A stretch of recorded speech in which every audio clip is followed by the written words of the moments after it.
Գիտական կրթության և ուսուցման ծրագրով աշխատանքի վրա հիմնված ուսումնառության շրջանակում գործնական աշխատանքային ուսուցում անցնող և որոշակի աշխատանք կատարող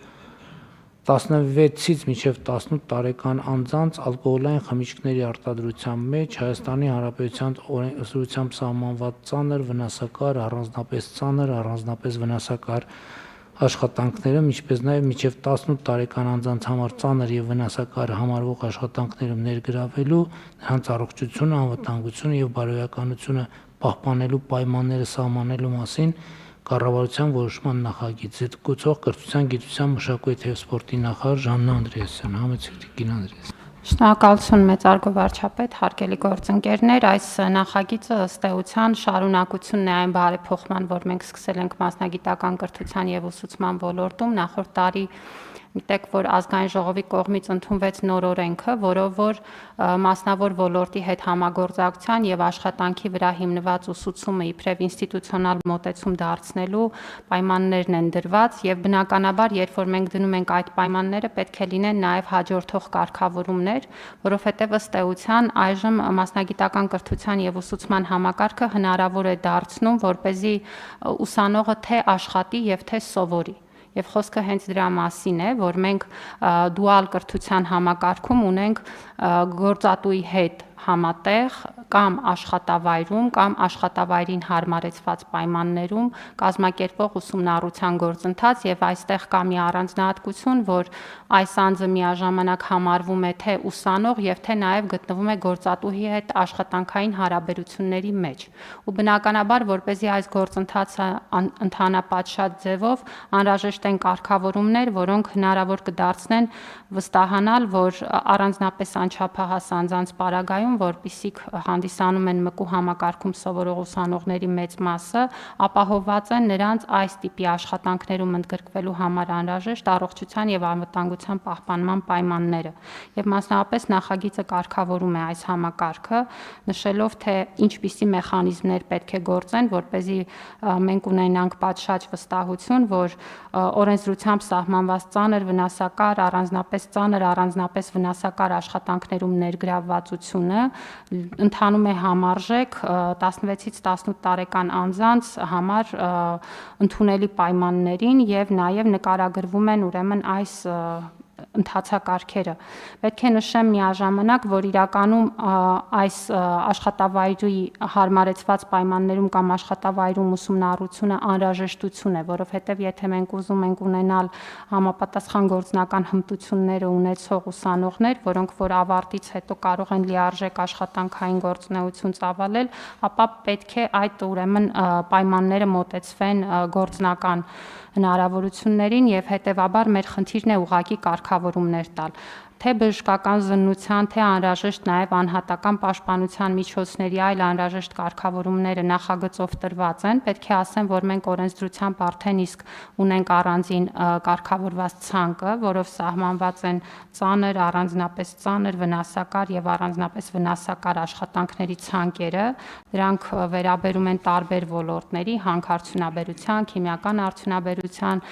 եւ մեծ թվով այլ ոլորտների, որոնք որ մեր ՄԿՈ համակարգում բավականին կարևոր նշանակություն ունեն եւ կարծում ենք, որ այս կարգավորումը հնարավորություն կտա այդ աշխատանքը կազմակերպել շատ ավելի ուրեմն տեսանելի հեռանկարով, միևնույն ժամանակ մասնավորի ներգրավումը դարձնելով ավելի դյուրին։ Ասեմ, որ այս պահին դուալ ուսուցմամբ կրթական ծրագրեր իրականացվում են մեր 21 հաստատություններում 27 մասնագիտություններով եւ ցանկը գնալով ընդլայնվում է։ Խնդրում եմ հաստատել։ Շնորհակալություն Տիկին Անդրեասյան, հարգելի գործընկերներ, սա մի չափազանց կարևոր թեմա է, որ ռազմավարական նշանակություն ունի ոչ միայն կրթության ոլորտի մեր քաղաքականությունների համար, այլև տնտեսության զարգացման համար։ Ակադեմիական նախագծի շրջանակներում մենք քննարկել ենք, որ հատկապես մարզերում մասնագիտական կրթության եւ ուսուցման համակարգը պետք է լրջորեն ուժեղացնել եւ մեր պատկերացումը հետեւյալն է, որ մարզերում պետք է զարգացնել քոլեջների համակարգը եւ ցանցը, ընդ որում պետք է այդ ցանցերը աշխատեն հետեւյալ տրամաբանության վրա, իրենք հենված լինեն տվյալ մարզում մասնագիտական որոշակի պահանջարկ ունեցող մասնագիտությունների վրա։ Եվ հիմա մենք այս աշխատանքը անում ենք, իհարկե այստեղ էլ կարող ենք փորձել ավելի արդյունավետ եւ արագ գործել, բայց օբյեկտիվ process-ներ են տեղի ունենում եւ այս նախագծի հաջորդ կարևորագույն հատվածը հետեւյալն է, որ մենք քոլեջների կառավարման համակարգերում ներգրավենք իրական տնտեսության այն ներկայացուցիչներին, ում համար հայեցակարգային մակարդակով եւ գործնականում մենք պետք է պատրաստենք կադրեր։ Այստեղ շատ կարևոր է հասկանալ եւ տեղորոշել մարզի զարգացման ռազմավարական հեռանկարները, որովհետեւ կարող են լինել ոլորտներ, որ մարզում այս պահին առկա են, բայց իրենք անկում ապրող ոլորտներ են եւ 5-10 տարի հետո իրենք չեն լինելու եւ պետք է տեղորոշել, որոշել են ուղղությունները, որոնք մեր կարծիքով մարզում ունեն երկարաժամկետ հեռանկար, այդ ոլորտներում գործող ձեռնարկությունների ներկայացուցիչներին ներգրավել քոլեջների կառավարման խորհուրդներում եւ կառավարման համակարգում, որպեսզի նրանց էլ հնարավորություն տալ, սրա մասին էլ ենք խոսել, ներդրումներ անել, այդ թվում սարքավորումների տեսքով եւ այլն, ուսումնառության համար եւ մի X պահից հնարավորություն ստեղծեն, որ այս համակարգով ուսանողները, որոնք արդեն ուսումնառության որոշակի շրջան անցել են, արդեն անցնեն աշխատանքի հետ համադրվող կրթությանը կամ կրթության հետ համադրվող աշխատանքին, որը տեսականորեն շատ արդեն այս նկարագրությունը ինքը ցույց է տալիս, թե ինչքան կարևոր թեմայի մասին են խոսում։ Իհարկե շատ բան կախված է նրանից, թե գործնականում ինչ որակով մենք դա կիրականացնենք։ Ես ուզում եմ ասել, որ այստեղ էլ մենք կարծում եմ իրազեկվածության եւ իրազեկման եւ պլանավորման խնդիր ունենք, որովհետեւ 2 օր առաջ ես պատահաբար մի հանդիպեցի մի ձեռնարկության սեփականատիրոջ հետ եւ ինքը ինձ մոտեցավ, ասեց շատ կարեւոր բան ունեմ, շատ կարեւոր մի նախագիծ կա, որ ուզում եմ խնդրեմ, որ դուք քննարկեք, ասացի խնդրեմ ինչ նախագծի մասին է եւ ինքը սկսեց պատմել սա։ Ես ասացի, բայց կներեք, մենք դա վաղուց դրա մասին խոսում ենք, ասի եւ ես նույնիսկ զարմացած եմ, որ դուք դա ասում եք, դա նշանակում է, որ դուք տեղյակ չեք, որ մենք այդ աշխատանքը իրականացնում ենք եւ ինչպես մեր մնացած զարգացման ծրագրերում մենք այստեղ էլ իրազեկման խնդիր ունենք եւ կարծում եմ, որ պետքա ակտիվ աշխատենք, այսինքն այդ թվում մարզպետարանների ներգրավան, որ մարդիկ հասկանան, թե ինչի մասին է խոսքը։ Ընդ որում այնտեղ մենք հիմա տեղեր ունենք, ես հասկանում եմ, որ կան քոլեջներ, որտեղ ձեռնարկությունները ներգրավված են, տեղ կա, որ ձեռնարկությունների իրականում շատ ավելի են ներգրավված, քան պետք է, որովհետև այստեղ էլ է շատ կարևոր, որ կրթական քաղաքականությունը, այս կրթական քաղաքականության մեջ ես խոսում եմ պետական բաների մասին, կառավարության ներգրավվածությունը պետքա լինի այդ մասնավորապես մեթոդիկայի ծրագրերի եւ մյուսի մասին, այսինքն որպեսզի մեր քաղաքականություններին համապատասխանեցվեն։ Իսկ այնտեղ որտեղ մասնավոր ուսումնական հաստատություններ են, այդտեղ երևի մեր ծրագրերը, չգիտեմ, մեր գործունեությունը կամ համագործակցությունը իրանց հետ ոնց են լինում։ Իհարկե այս կարգավորումները իրանց էլ են վերաբերվում, ենթադրում եմ, որ մենք այդտեղ էլ չափորոշիչներ ունենք։ Համեցեք։ Շնորհակալություն, պարոն վարչապետ, վերջից գալով ասեմ, որ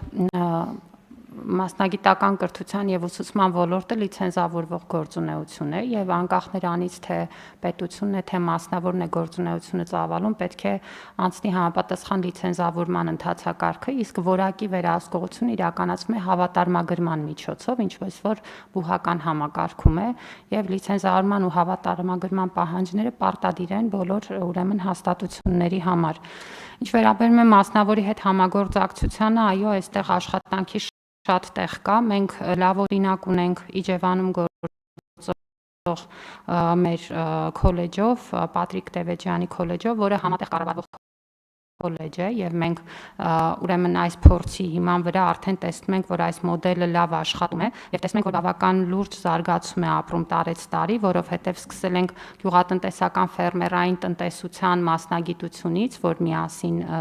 ներդրեցինք ֆրանսիական մոդելով, հիմա արդեն նաեւ գյուղատնտեսական աշխատանքների տեխնիկական ապահովում է, գյուղատնտեսական մեքենաների տեխնիկական սպասարկում է եւ այլ կարեւոր մասնագիտություններ կան, որոնք արդեն գործում են եւ նաեւ պահանջարկը ցույց է տալիս, որ սա դառնում է իր նշանակությամբ կարևոր քոլեջ, հանրակացարանային ֆոնդ էլ ունենալով կարողանում է սպասարկել նաեւ շրջակա այլ բնակավայրերին։ Հիմա ակտիվ քննարկման մեջ ենք տեքստիլի ոլորտում եւ կան կոնկրետ հետաքրքրվածություններ թեթև արդյունաբերության քոլեջը Երևանում համատեղ կառավարելու, այս պահին արդեն ունենք նաեւ պլանավորված ճանապարհային քարտեզ եւ կարծում եմ, որ այս ուղղությամբ էլ կգնանք եւ ինչպես նշեցիք, մենք մեծ շեշտադրում ենք դնում մարզի տնտեսության եւ մարզում զարգացած ուրեմն ոլորտին համահունչ համագործակցության ձևավորմանը եւ մեր պլաններում է առաջիկայում Մասիսի գյուղատնտեսական քոլեջում ձկնաբուծության ուղղությամբ ավելի սերտ աշխատանքները, այժմ ունենք վերակառուցվող քոլեջ Նոր Գեղիում, որը հատկապես ինտենսիվ գյուղատնտեսության, ջերմատնային տնտեսության մասով կարծում ենք, որ կարող է ակտիվ համագործակցություն ունենալ, այստեղ էկոնոմիկայի նախարարության հետ համատեղ աշխատանքի ուրեմն դաշտում ենք մասնավորի գործընկերներին իրազեկելու եւ նաեւ այս համատեղ կառավարման աշխատանքը անելու, բայց սա մեր առաջնահերթ ուղղությունն է, որով այս տարի ավելի ակտիվ կարծում եմ արդյունքներ կունենանք։ Ընդ որում ես կարծում եմ, որ մենք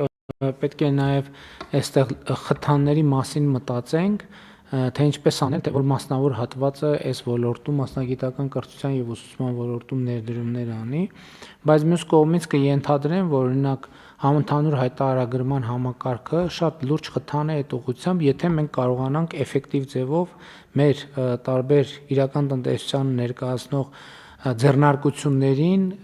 կներեք այս բառի համար գլխի գցել, որ այդտեղ ներդրումային մեծ հնարավորություններ կան։ Այսինքն, եթե որևէ մեկը ներդրում է անում մասնագիտական կրթության եւ ուսուցման հաստատություն է ստեղծում սեփական ներդրումների միջոցով, առնվազն այդտեղ կրթության վճարները սոցիալական կրեդիտների ձևով վերադարձի շատ մեծ հնարավորություն են։ Այսինքն, այստեղ ի՞նչն է կարևոր։ Մենք երբ որ մեկը պետք է ներդրում անի տեղ, ինքը պետք է հասկանա, չէ, իր բանի դրամաշրջանառությունը ինչ միջոցների հաշվին է ապահովելու, ով է ապահովելու, ով է այդտեղ փող դնելու, ով է այդտեղ ներդրում անելու։ Համընդհանուր հայտարարագրման համակարգը այդ հնարավորությունը տալիս է, որ եւ ուսանողները եւ ծնողները իմիջայլոց այդտեղ շատ կարեւոր մի հատ խնդիր կա, որ մենք պետքա մասնագիտական կրթության եւ ուսուցման ոլորտում, գիտեք, այդ բանը մենք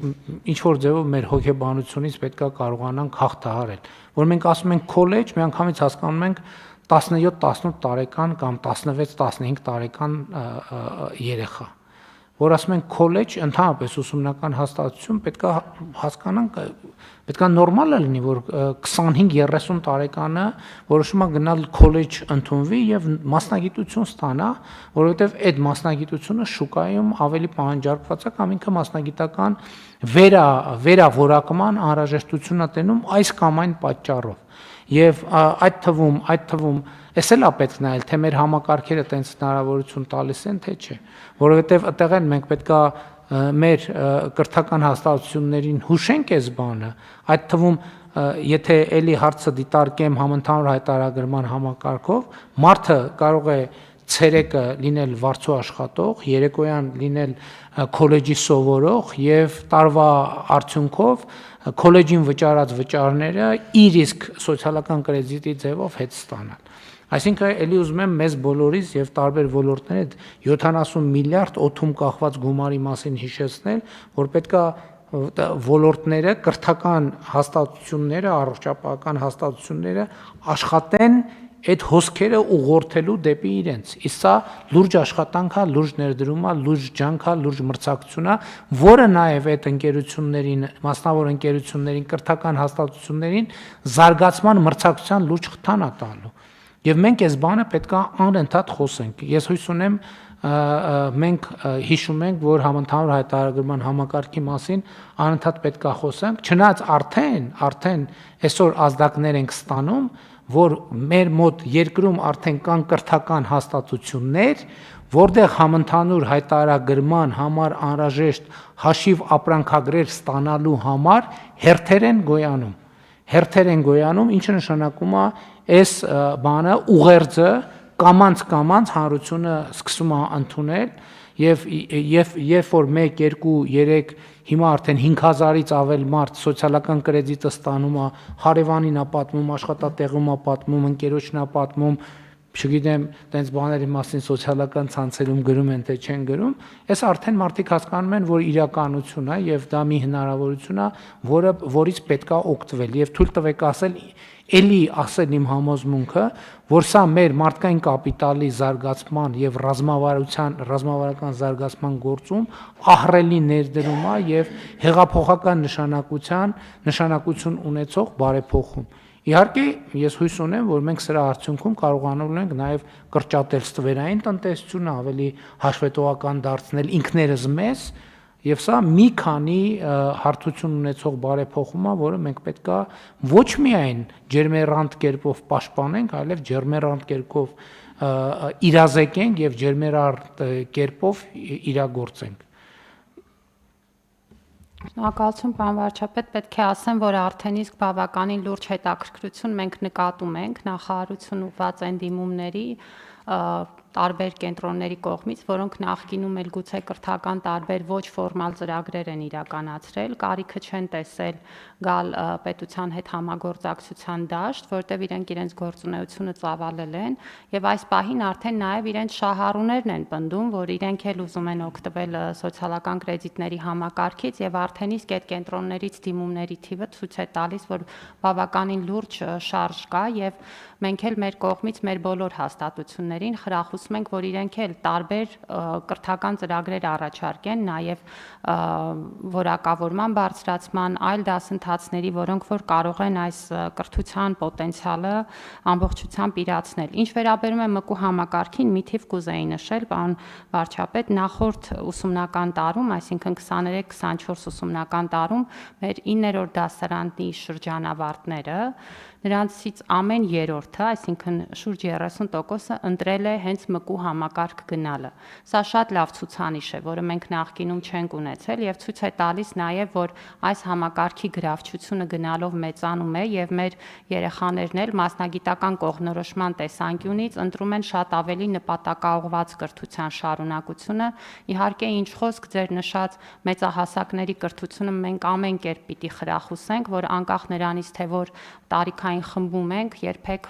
ուշ չէ եւ երբեք ավելորդ չի աշխատել սեփական որակավորման բարձրացման վրա եւ նաեւ գուցե նոր մասնագիտություն ձեռք բերել։ Շնորհակալություն։ Տիկին Անդրեասյան, հիշում եք, չէ, որ կառավարության նիստում էլ ենք քննարկել աշխատանքային հանդիպումների ժամանակ էլ ենք քննարկել։ Մասնավորապես քոլեջներում դասավանդողների նկատմամբ մեր պահանջներում մենք պետք է շատ ճկուն լինենք, որ մարդիկ կան, որ իսկապես շատ լուրջ հմտություններ ունեն եւ հմտությունները փոխանցելու հմտություններ ունեն, բայց օրինակ, չգիտեմ, կոչումներ չունեն։ Մենք պետքա հնարավորություն տանք, որ նրանք որպես վարպետ նաև ներգրավեն, որովհետև նրանք մարդիկ են, որոնք գիտեն ամեն ինչ եւ կարող են փոխանցել, որովհետև էս էլ է կարևոր, որովհետև մարդ կա որ գիտի ամեն ինչ, բայց փոխանցելն էլ լրացուցիչ հմտություն է եւ եթե չեմ սխալվում մենք որոշակի լուծումներ կամ տվել ենք կամ պատրաստվում ենք տալ, որպեսզի վարպետները որպես դասախոսական չասենք, լավ, որպես ուսուցանող կազմի աշխատողներ հնարավորություն ունենան նաեւ քոլեջներում ներգրավել եւ աշխատել։ Այո, պարոն վարչապետ, այդ ճկունությունը տվել ենք եւ բացի դրանից մասնագիտական կրթության եւ ուսուցման օրենքում լրացուցիչ ճկունություն ենք տվել այն մարդկանց ուսուցման գործընթացում ներգրավելու համար, որոնք աշխատում են մասնավորի մոտ եւ նրանց գիտելիքն ու հմտությունը ուսանողներին փոխանցելը խիստ կարեւոր է։ Մենք առանձին կատեգորիա ենք սահմանել հրահանգիչ օրենքում, որը վերաբերում է հենց մասնավոր գործատուի մոտ աշխատող մարդուն, ով որ կներգրավի ուսումնական գործընթացում կոնկրետ գործնական հմտությունները փոխանցելու, այսինքն լրացուցիչ ճկունություն ենք նաեւ տվել այն մարդկանց ներգրավելու, որոնք քոլեջի հիմնական աշխատակազմ չեն, բնականաբար, բայց քոլեջ քոլեջ, մասնավոր ոլորտ համագործակցության շրջանակներում այս գիտելիքն ու հմտությունը նույնպես ներգրավելու հնարավորություն են ստեղծում գործատուի մոտ աշխատող մարդկանց շրջանակում։ Շատ լավ։ Եվ վերադառնալով համընդհանուր հայտարարագրման համակարգին, իհարկե այստեղ ինքը այդ 70 միլիարդը շատ մեծ բեռ է մեր պետական բյուջեի համար, բայց նաև համընդհանուր հայտարարագրման այս համակարգով ես համոզված եմ, որ մենք մի քանի խնդիրներ ենք լուծելու, այն process-ները, որոնք թվայնացման ոլորտում մենք դեն շատ ուժեղ մոտիվացիաներ չունենք, որ ամեն ինչ անենք օր առաջ, առաջին թվայնացման ուղղությամբ սա մեզ շատ մեծ խթան տալու, որովհետև մենք պարտադրված ենք լինելու ուղղակի թվային մեր հարթակները ուժեղացնել։ Այնպես չի, որ մենք հիմա չենք ուզում, բայց միշտ հասկանում եք այդ լրացուցիչ խթանը, այդ բանի ժամկետով սահմանափակված լինելու զգացողությունը միշտ աշխատանքը ավելի կոնկրետ է դարձնում։ Երկրորդը մենք համընդհանուր հայտարարագրման համակարգով պետություն քաղաքացի հարաբերությունների նոր ենթակառուցվածք ենք ստեղծում, որը միանշանակ ուժեղացնում է եւ պետությանը, ուժեղացնում է եւ քաղաքացուն։ Եվ երրորդը մենք կրթական բոլորովին նոր ենթակառուցվածք ենք ունենալու եւ այն ինչ որ դուք նշեցիք, այո, դա շատ լավ է, որովհետև այստեղ էլ արդեն այդ նույն ընկերությունների կամ ձեռնարկությունների միջև առողջ մրցակցություն է ձևավորվելու եւ ընդ որում մրցակցությունը այդ մրցակցությունից շահելու է թե կառավարությունը, պետությունը, թե շահառուները եւ իհարկե այս ներդրումը ինքը տարեցտարի իր արդյունքը մեր տնտեսության զարգացման եւ տնտեսական պոտենցիալի աճի տեսքով անպայման ունենալու է։ Ես սա ասում եմ, որովհետեւ ուզում եմ եւս մեկ անգամ ընդգծեմ, որ համընդհանուր հայտարարագրման համակարգի ներդրման այս process-ից իմ ողջավորությունը չի նվազում, որովհետեւ ինչքան գնում է, ես հասկանում եմ, որ նորանոր շերտեր են բացվում, որոնք ցույց են տալիս, որ իրոք շրջադարձային նշանակություն ունեցող բարեփոխում ենք անում եւ ուրախ եմ, որ մենք այդ բարեփոխումը անում ենք, բայց ուրախ եմ, որ ակնհայտորեն այն առաջին տենց հակադարձումից հետո հանրային ընկալումը process-ի նկատմամբ գնալով օր-օրի այդ ավելի տեսանելի եւ նկատելի է եւ դա իհարկե շատ ուրախացնող փաստ է եւ ուզում եմ այդ առիթով իմ գոհունակությունը արտահայտել ընդգծելով որ այն ինչ որ պայմանավորվել ենք իրազեկման տեմպի մասին պետքա շարունակենք որովհետեւ նույնիսկ այս ազդակները չի նշանակում որ արդեն բոլորը իրազեկված են նրբությունների մասին եթե մենք այդ իրազեկումը շարունակենք այս ալիքը կգա կկանգնի էլի ճեղք կունենանք կսկսենք անհանգստանալ կսկսենք նորից ինտենսիվ ու սենց կտոր բայց այդ արանքներում մենք ժամանակ կկորցնենք եւ ռեսուրս կկորցնենք այնպես որ պայմանավորվենք որ շարունակում ենք այդ հարցով ինտենսիվ աշխատել խնդրեմ կան այլ դիտարկումներ համեցեք բանով Շնորհակալություն պարոն վարչապետ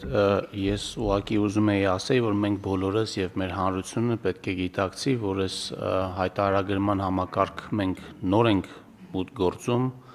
սովորելու շատ բան ունենք ինքը ծավալվելու շատ մեծ պոտենցիալ ունի նոր ոլորտներ կրեդիտների չափի վերաբերյալ նաեւ հիմա մենք պետքա առաջի փուլերից հետո վերլուծություններ իրականացնենք եւ հասկանանք թե ինչպես կարող ենք այս համակարգը ել ավելի զարգացնել, որպեսզի ինքը ոչ թե դառնա ավելորդ բեռ մեր հարգելի քաղաքացիների համար, այլ ինքը դառնա հնարավորությունների մի այսպիսի պատոհան, որտեղ պլանավորումը մեր ապագա գործողությունների ավելի լավ կկարողանանք իրականացնել։ Դե պարոն Հովհաննիսյան, ըստ էության ինչ որ ասցիք, արդեն այսպես ասած հայտարարել ենք դրա մասին, որ մենք այս փուլում տեսեք, ասում ենք կրթության վճարի համար մինչև 100,000 դրամ վերադարձնում ենք, անկախ նրանից մարդը միլիոնատեր է, թե ապրում է ամսական 200,000 դրամ եկամտով։ Բայց հիմա մենք դա ստիպված ենք անում, հիմա այս առաջին փուլից հետո արդեն մենք կտեսնենք հստակ հասցեական կկարողանանք տարբերակել միլիոնատերերին ոչ միլիոնատերերից, հիմա չնայած կարող ասեն ինչի չգիտեք, միլիոնատեր են թե չէ։ Շատ կարևոր է տարբերակել իմանալը համակարգի միջոցով, իմանալը վերլուծական գործիքների միջոցով եւ տեսնելը հարաբերությունները եւ գործառնությունները եւ այդպես շարունակ։ Հիմա հաջորդ փուլում ընդ որում դա քաղաքական ընտրության հարց է, մենք կարող է արդեն այդ վերաբաշխումը, այդ թվում սոցիալական արդարությունը կամ սոցիալական ճիշտ խթաններ ներդրնելու մասով կարող ենք այն ամենաապահոված խավի սոցիալական կրեդիտ օրինակ 100,000 դրամից դարձնել 90,000 դրամ, այն մյուս խավի սոցիալական կրեդիտը 100-ից դարձնել 110,000 դրամ եւ այս կարգի գործիքներ մենք կունենանք կիրառելու համար։ Էլի եմ ասում, դա քաղաքական ընտրության հարց է, որովհետև մենք ամբողջական պատկերը պետք է ունենանք, մեծ տվյալները պետք է վերլուծենք, պետք է հասկանանք ինչ է կատարվում։ Ի վերջո, էդ էլ ասենք, որ մենք սոցիալական ցանցով մամուլի հրապարակումով հնարավոր չէ այդ վերլուծությունը անել։ Մենք պետք է այս մեծ տվյալի վերլուծությամբ հասկանանք մեր մոտ բարեկեցության բաշխվածությունը, երբ որ մենք իմանանք, արդեն կարող ենք ավելի սկզբունքային եւ թիրախային եւ անհատական եւ սոցիալական խմբերի մակարդակով որոշումներ կայացնել առողջապահության, կրթության, հետագայում նաեւ գուցե այս նոր համակարգը կներդնենք նաեւ բնակարանային ապահովման հարցում, որովհետև հիմա Երևանից եկամտային հարկի վերադարձի համակարգը դուրս եկավ եւ այլն եւ այսպես շարունակ։ Այսինքն սա ահռելի հնարավորություններ է տալու մեզ, ահռելի հնարավորություններ եւ անհատական եւ պետական եւ հանրային մակարդակով։ Համեցեք, պարոն Հակոբյան։ Տակ պարոն վարչապետ, ես երկու փաստ կուզենայի մեջ բերել, որը ամրապնդում է մեր խոսակցությունը։ Մասնավորապես մեր մարզային այցերը, նաև իմ այցերը մեր սպասարկման սրահներ փաստում է, որ այդ ոգևորությունը կա, այսինքն քաղաքացիները մեծ տեմպով դիմում են մեզ, մասնակցում են հանդիպումներին եւ փորձում են հասկանալ, թե ինչպես կարող են օգտվել այդ սոցիալական կրեդիտներից եւ իրենց կյանքի որակը բարձրացնել։ Եվ երկրորդ փաստը, որը կուզենայի մեջ բերել, երբ որ նայում ենք շաբաթական դինամիկան, թե որքան մարդ է հայտարարագրում եւ որքան մարդ է դիմում սոցիալական կրեդիտների համար, ամեն հաջորդ շաբաթ ավելի մեծ քանակով մարդիկ են դիմում, որը նույնպես հուշում է այդ ոգևորության եւ մոտիվացիայի մասին։ Շնորհակալություն։ Իհարկե մարդկանց մի մասը դեռ նույնականացման քառել չունի էլ որ դիմի, եւ մենք հիմա աշխատում ենք նաեւ եւ արդեն որոշակի համոզմունք ունենք, որ կարողանանք այդ հոսքը ապահովել, բայց ելի պայմանավորվել ենք, եթե հանկարծ կլինի դեպք, որ սահմանված ժամկետից մարդը համընդհանուր հայտարարագիր չի լրացնի նույնականացման քարտի համար դիմաց լինելու եւ մեր պատճառով ստացած չլինելու բերումով իր համար ոչ մի նեգատիվ հետևանք ոչ սոցիալական կրեդիտների մասով, ոչ էլ հայտարարագրի լրացրած չլրացրած լինելու մասով չի ծագի, բայց մեր համոզմունքն է, որ մենք նոյեմբերի 1-ով կկարողանանք լիարժեք ապահովել նույնականացման քարտերի թողարկումը։ Եվ պարոն Հակոբյան, իհարկե էլի մենք աշխատանքային մակարդակում ենք խոսում անընդհատ համակարգի լավարկումը, անընդհատ հայտարարագիր լրացրած քաղաքացիների արձագանքների վերլուծությունը եւ հնարավորինս մատչելի հեշտ դարձնելը հայտարարագրումը դա մեր օրակարգի կարևորագույն հարցն է, որի վրա համոզված եմ ամենօրյա ռեժիմով աշխատում ենք։ Խնդրեմ կան այլ դիտարկումներ, չկան, ըստ այդմ հարց համար 20-ը դրվում է քվեարկության, ովքեր են դեմ որոշման ընդունմանը, դեմ չկա, որոշումն ընդունված է։